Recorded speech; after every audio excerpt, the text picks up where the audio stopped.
The political science is always changing. In just a few minutes here, I'm going to present 5 takeaways from the August primary and what they could mean for November in Michigan. I say it all the time.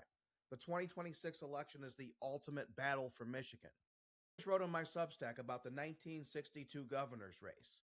At that point, Democrats had run Michigan for 14 years straight. This is their longest stretch of dominance in Michigan history. Republicans have had multiple times where they've run Michigan for 20 years or more. The most Democrats have ever had was 14. What's at stake in November? In a state that always reelects its statewide incumbents, you have to go back to the year 2000 to find a counterexample, and there's not many counterexamples. There's less than 5 since 1960. What this election means is whoever wins 2026 is going to win 2030.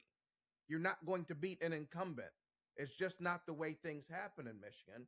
And so this is the ultimate battle for Michigan because were Democrats to run Michigan from 2019 to 2034, folks, there wouldn't be a 2035. By that point, every decent person in Michigan, everybody with the future, every kid with a new college degree, every retiree with a little jingle in their pocket will go elsewhere because the tax man or the tax girl boss with the pantsuit is going to keep reaching into their pocket. They're going to say, yeah, we didn't fix the damn roads, but we need to build a train set. Yeah, your kid doesn't know what a pronoun is, but we need more money so we can teach them what their pronouns are. Your kid can't do math, but we're going to teach them 10 more ways to say that dad's dinner table joke is racist. This is exactly what Michigan needs to dig out of. Whether you think about the damn roads, the damn schools, or the damn data centers, Michigan is worse off in every measurable way since 2019 when Gretchen Whitmer took power. And so we have not had a clear deck since the 2018 election, where the 3 statewide incumbents are term limited and they're going to be replaced by new people, whether of the same party or a different party. As always, this is the James Dixon Podcast. We're here for a good time, not a long time. So without any further ado, let's get into it. Takeaway number 1, the U.S. Senate race is the true top of the ticket. Traditionally, in Michigan, we think of the governor's race as the top of the ticket. It's one that literally appears at the top of the ballot. But in this particular circumstance, there's a lot more energy around the U.S. Senate race. And that Senate race is going to pit Mike Rogers, former congressman, former FBI agent, and patriot, against Abdul El-Sayed, who is a paper doctor, a guy who claims to be a public health expert, yet was on the sidelines during COVID-19, who runs around with people who say that America deserved 9/11. The contrast could not be clearer. And so you've heard a lot of talk, I'm sure, about an enthusiasm gap between Democrats and Republicans. A lot more Democrats showed up on Tuesday to vote than Republicans showed up. But why wouldn't that be the case? The Democrats did not have a competitive governor's primary. Turns out the Republicans did not have a competitive governor's primary. It was a blowout where John James boat raced Perry Johnson. So if I'm the Republican voter and I think that the governor's race, the one and only competitive statewide primary, isn't really anything to speak of because it's going to be a blowout, do I show up for that? Now, I think they should show up. I think there's millages on the ballot, there's down ballot races. I think it's a very lazy approach to kind of pick and choose your spots. I think the reason so much bad stuff happens to us is ever since Donald Trump came down that escalator, we've been waiting for a second Trump-like figure, a Michigan version of Trump, to come down an escalator. Rather than appreciate that Donald Trump is a once-in-a-lifetime figure, we have somehow decided that it's wise to put the most exceptional man we've ever seen become president and serve as president. We decided to put Donald Trump as the floor against which every Republican is compared. That's stupid. You don't see Democrats comparing every candidate they have, whether it's a state senator or a governor. No one says, hey, Jocelyn Benson, she's not quite enough like Barack Obama. But every Republican candidate is graded on the Trump curve.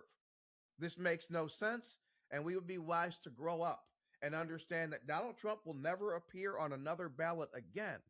You can love him, you can hate him, you can be over him. but his era of politics is over.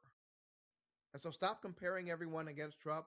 Stop saying, my God, these people who risk their time, their talent, their treasure, their energy, and social embarrassment to run for office and try to actually do something for our state, they're not good enough because they're not clones of Donald Trump. That's a childish approach to life, and I will not tolerate these things. You can expect to hear from me if you make these points. The point of Donald Trump is not to sit around and watch and admire Donald Trump. The point of Donald Trump is to do what Donald Trump did. He realized that the Republican Party was full of weak cuckolds in the mold of Mitt Romney, and what did he do? Rather than merely endorse a guy like Mitt Romney like he did in 2012, only to watch him lose an extremely winnable race against Barack Obama, Trump decided to take action for himself. He decided to get involved. He decided to put his money on the line and his skin in the game. So don't sit around waiting for someone to do what Trump did. Learn the lesson and find your own way to copy what Trump did. Donald Trump realized that politics was too important to be left to politicians. When I say make politics local again, that's not just about showing up to vote, that's part of it, but it also means continuing to show up after you've voted, after you've placed these people in office to hold their feet to the fire. Electoral politics is meant to demoralize you. Think about what happened. You gave Donald Trump and his allies all the power they could possibly want, the presidency, and not just a win, a popular vote win. First one since George W. Bush in 2004. You give them the U.S. House. You give them the U.S. Senate. They have, at least in theory, the U.S. Supreme Court. Republicans should be rocking and rolling and producing all kinds of legislation, first of which is the Save America Act, which will close the door on non-citizen voting. And what have we gotten instead? The same type of gridlock that is specifically designed to demoralize you. So if you don't like the politics you're seeing, you actually need to get more involved, not less involved. And if you are demoralized, and if you remain demoralized, congrats. That means the PSYOP worked on you. So yes, in our U.S. Senate race, the whole world was watching. They were watching to see if Abdul El-Sayed actually is who he claims he is, and had this big 10, 15 point lead that his supporters were touting, or whether a more traditional Democrat, who I would still say is crazy, and Haley Stevens, whether she was going to be able to pull it off. And what we learned is that Abdul's victory margin was nothing like he and his supporters were touting. The race was much closer than anyone thought it would be. In a few minutes, we're going to talk about why that is. But when you look at those numbers and you look at expectations versus reality, it is quite clear that Republicans have a great opportunity to beat Abdul El-Sayed. He brings out people in droves to support him. He brings out people in droves to oppose him. Lesson 2, the girl boss era of Michigan politics is over. I've talked about this. I've podcasted about this. It's easy to set 2002 as the start of the girl boss era of Michigan politics, at least on the Democrat side. We'd had Republican statewide elected officials who were women before that. But on the Democrat side, I think 2002 is a natural and easy landing place. That's when Michigan elected Jennifer Granholm as governor. I would actually place the start of the girl boss era of Democrat politics in Michigan at 1982.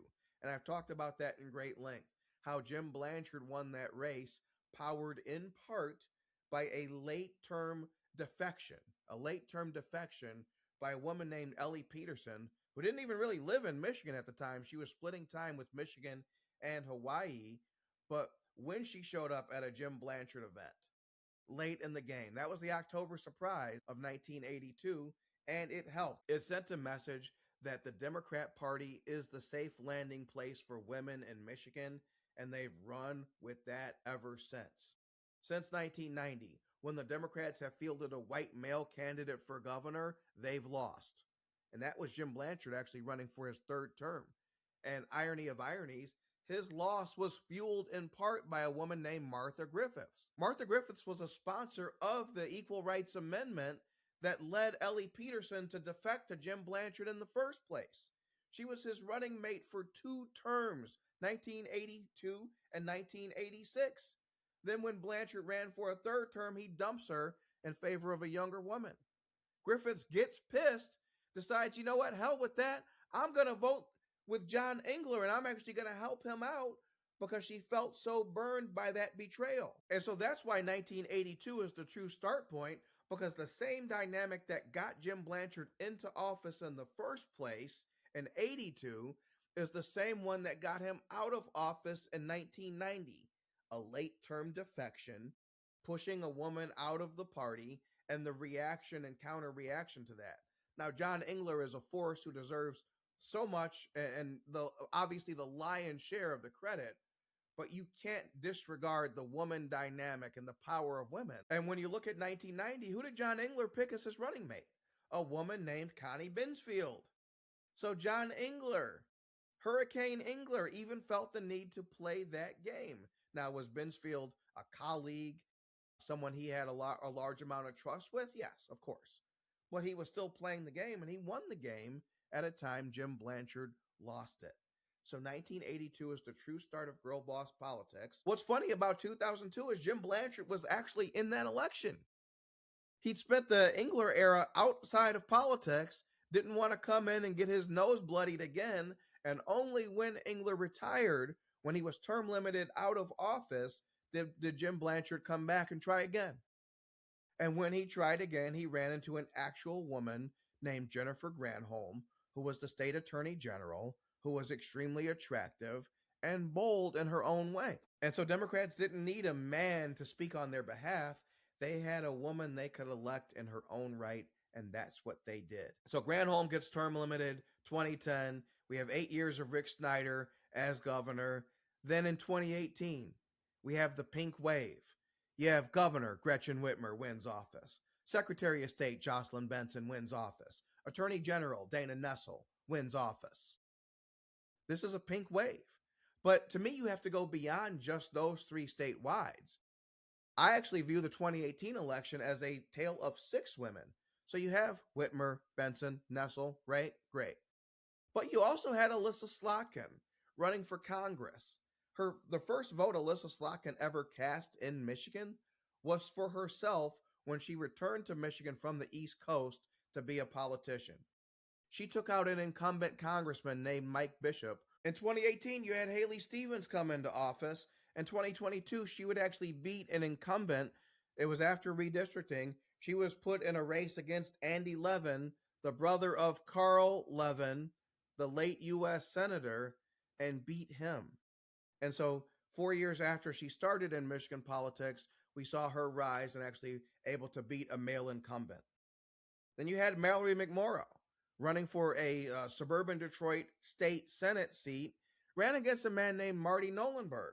Marty's dad, Joe, was a longtime congressman, a late congressman.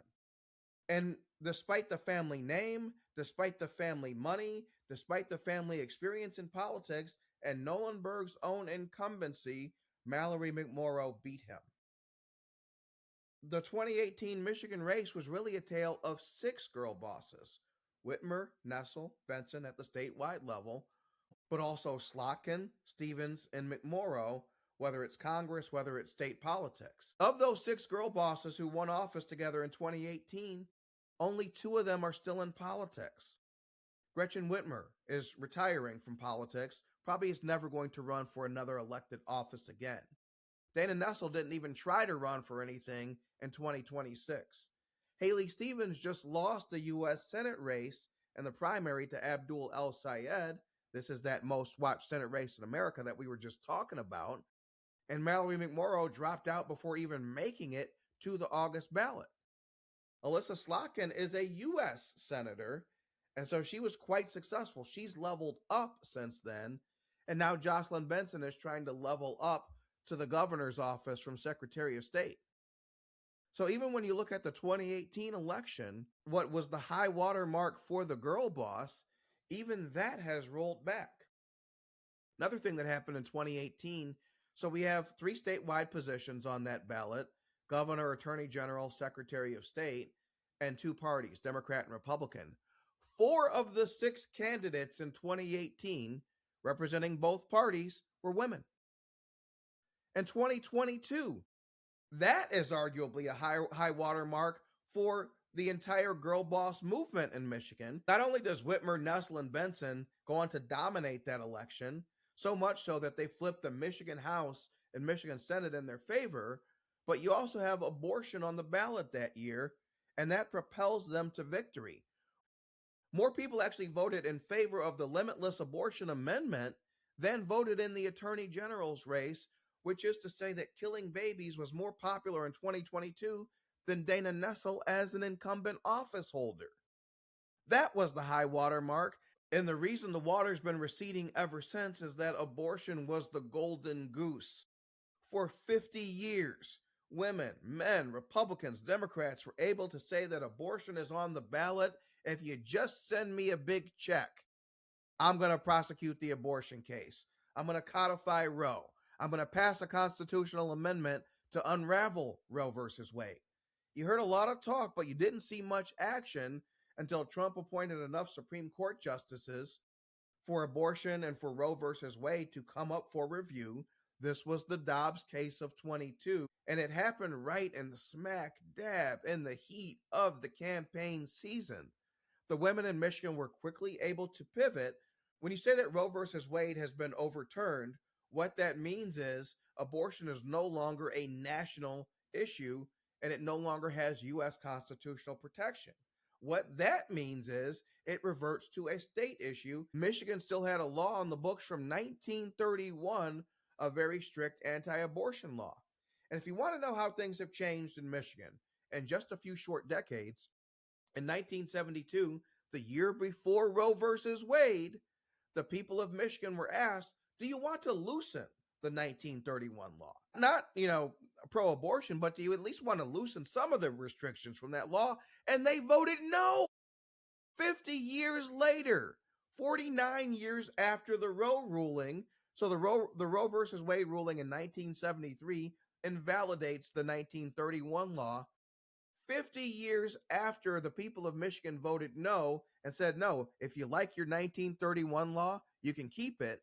50 years after that, the people of Michigan approved limitless abortion. So that was it. Gretchen Whitmer is viewed as a hero in women's circles by leading the charge to pass Proposal 3, but I think is going to be viewed very differently in just a few years. I think in a few years, it's going to be perceived as Gretchen Whitmer was selfish. She didn't just eat the eggs from the golden goose, she ate the golden goose itself, and it produces no more eggs. Even in 2024, when Joe Biden was on the presidential ballot, he briefly attempted to run abortion commercials in Michigan, but they didn't go over well, and nobody believed it because there was no argument to be made that abortion was on the ballot. It wasn't. There was nothing to be said. In the absence of abortion as a primary issue that gets women to the polls, what's the biggest issue left in women's politics? There isn't one, which brings us to 2026. This is a unique situation where we have 4 statewide candidates on the ballot because of the U.S. Senate race. So let's go back. 2018, 4 of the 6 statewide candidates are women.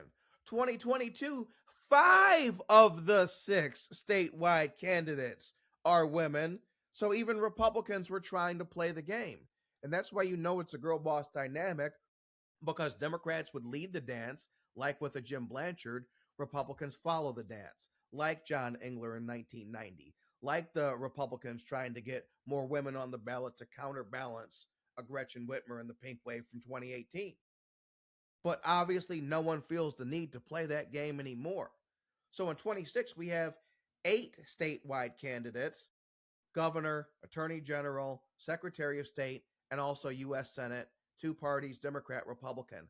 Of those 8 candidates, only 1 of the statewide candidates is a woman, and that woman is Jocelyn Benson, and she seems to be the only person. If you know Jocelyn Benson, send her this podcast, because Jocelyn Benson seems to be the only person in Michigan politics unaware that things have changed.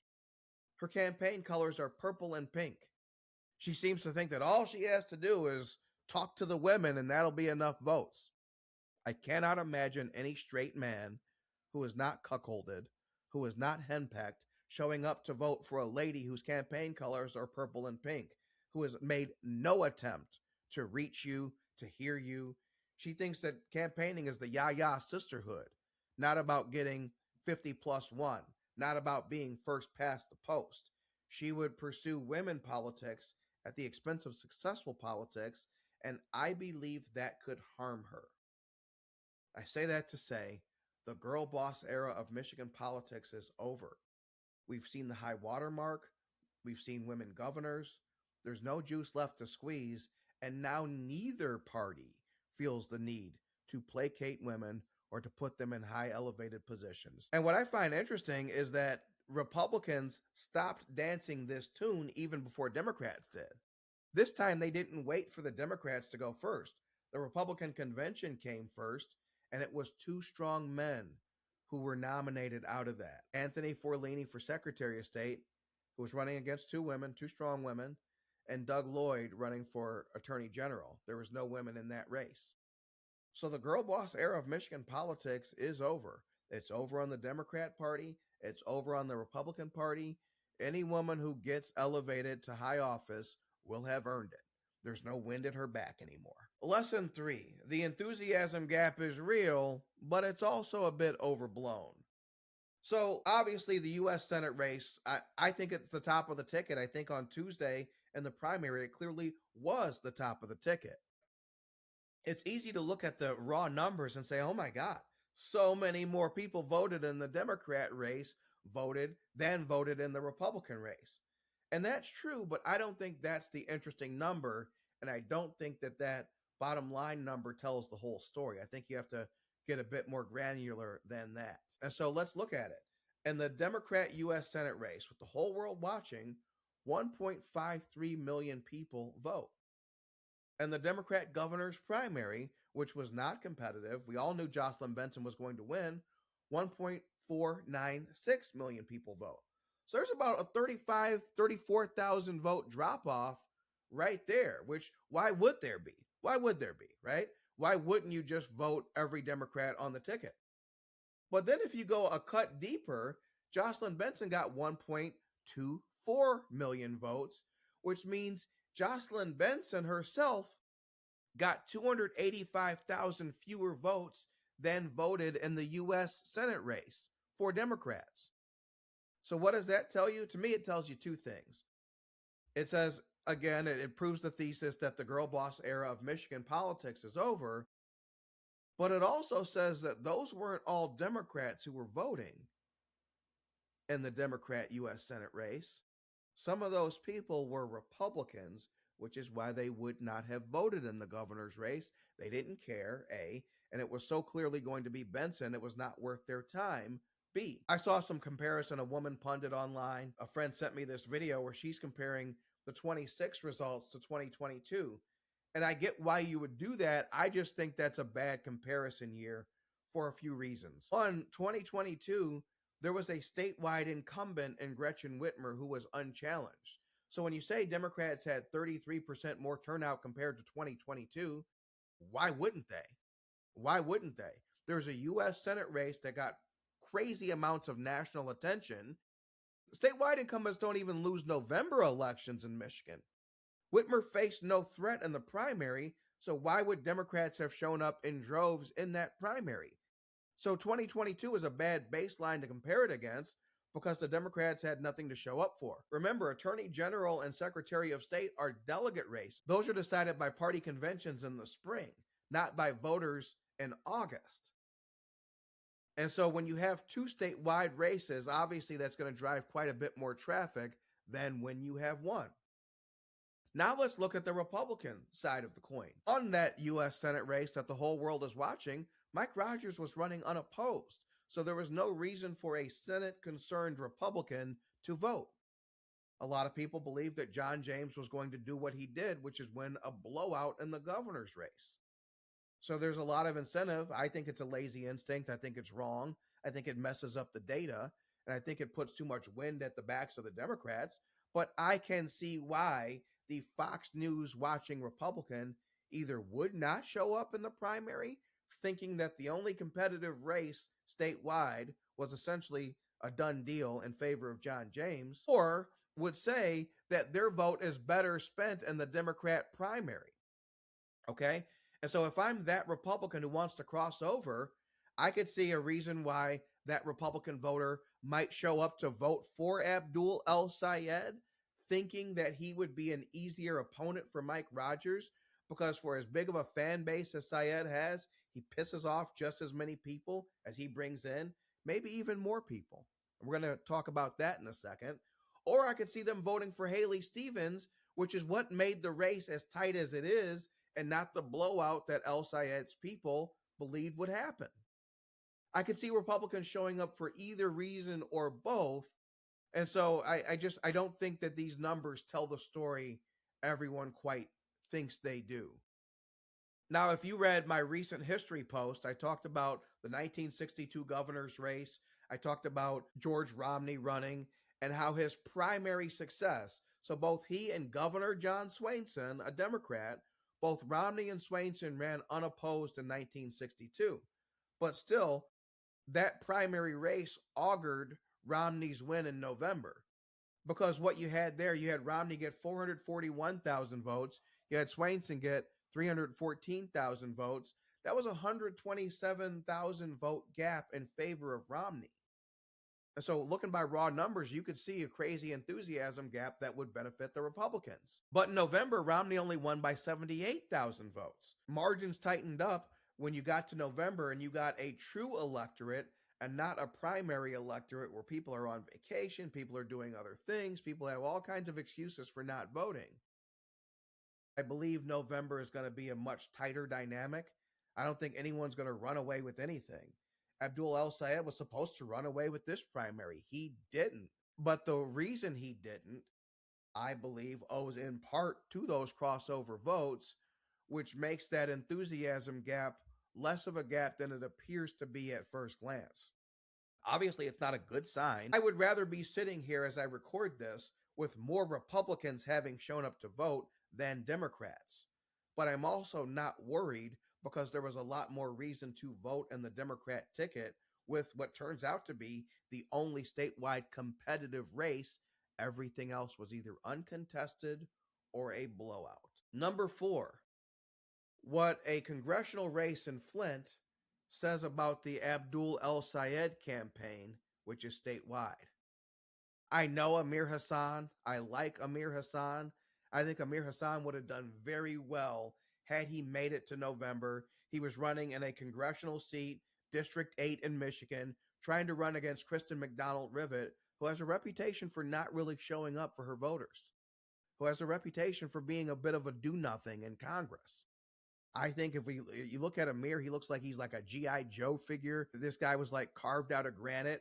There's a lot of reasons to think he would have done well. Plus, he had a Donald Trump endorsement. He only had one problem, and that problem cost him bigly, which is that his name is Amir Hassan. Amir Hassan is obviously a Muslim-sounding name. As I understand it, Amir is actually a Christian these days, but once was a Muslim. The guy Amir Hassan lost the race to was a man named Thomas Smith. Could two names sound any more different than Amir Hassan and Thomas Smith? So there was 3 men running in that Republican primary to face Kristen McDonald-Rivet. You had Amir, you had Al, and you had Thomas. Thomas had actually withdrawn from the race after Amir got the Donald Trump endorsement, just like how Mike Cox left the Michigan governor's primary after John James got the endorsement. A lot of people view the Trump wave as insurmountable, but it wasn't. And it's not like Amir Hassan lost by a vote. He lost by like 10,000 votes to this man named Thomas Smith.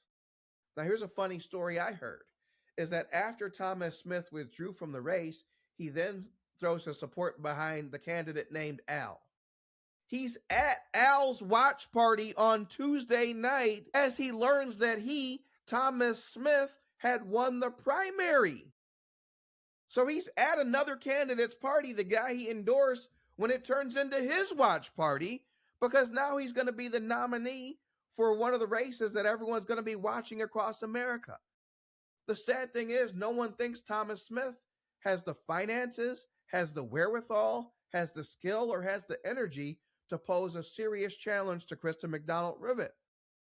Amir Hassan could have done that, But his name was so Muslim coded that Republican voters showed up in droves to oppose him despite the Donald Trump endorsement. So if Republican voters think a guy's name sounds too Muslim, and that even the say so of Donald Trump, their icon, their idol, isn't enough to sway them, what do you think that says for Abdul El-Sayed?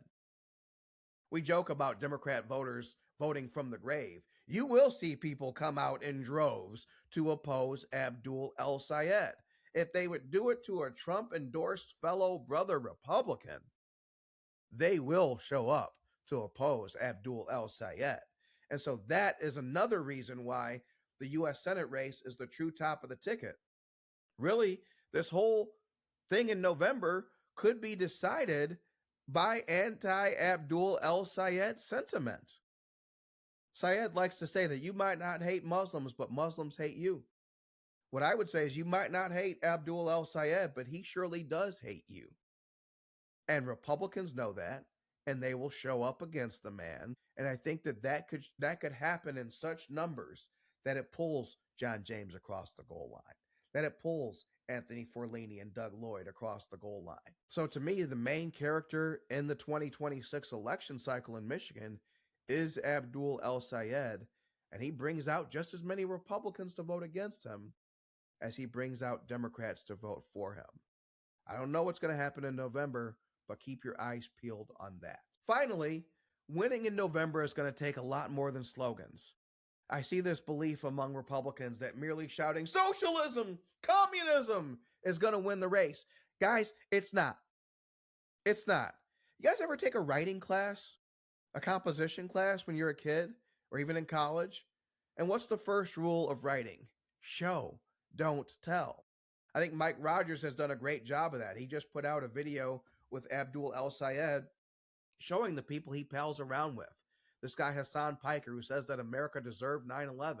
I'm not here to disavow people's views. America deserved 9/11, dude. Fuck it, I'm saying it. When I was in college, I took a terrorism class. You know, there needs to be unrest in the streets for as long as there's unrest in our lives. I'm not here to disavow people's views. You know, I am in support of abolishing ICE. Because we're going to go in there, we're going to impeach the Kill those motherfuckers and murder those motherfuckers in the street. Let the streets soak in their fucking red capitalist bloods, dude. The people who listen to Hassan are engaging in good faith. They want a way forward into our politics.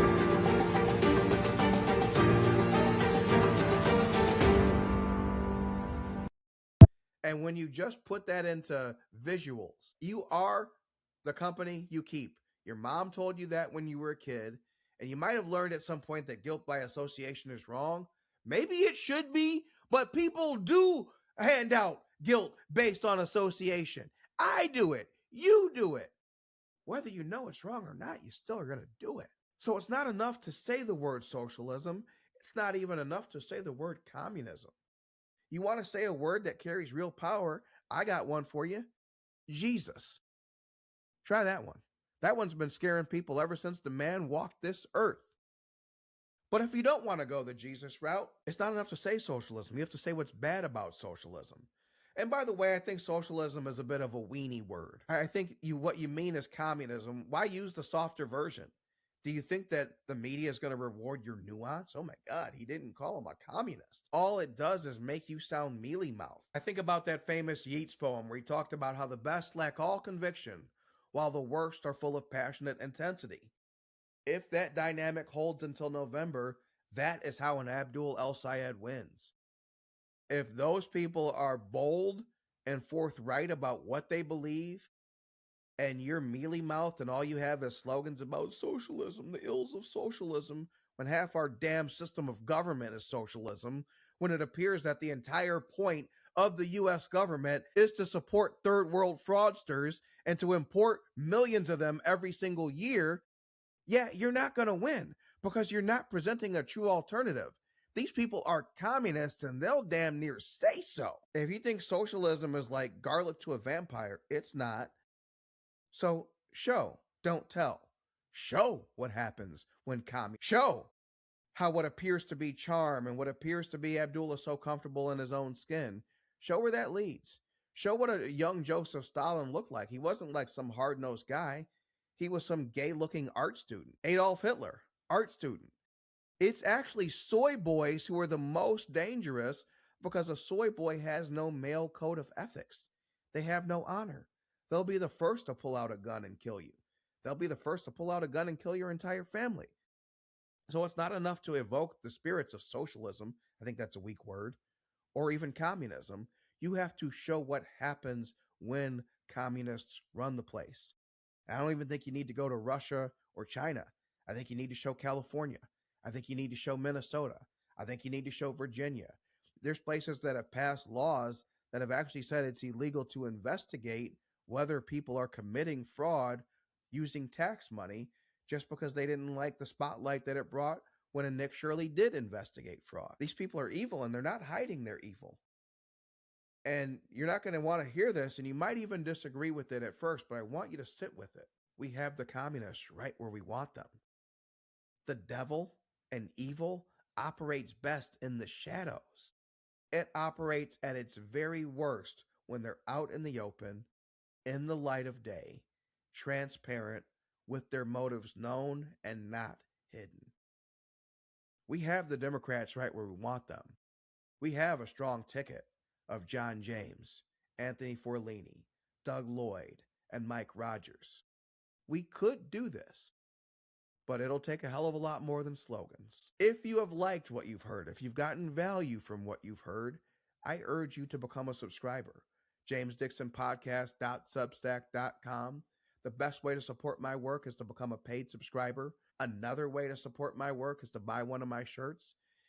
tinyurl.com/donate2JDP. If you donate me $50, I will send you a Make Politics Local Again shirt.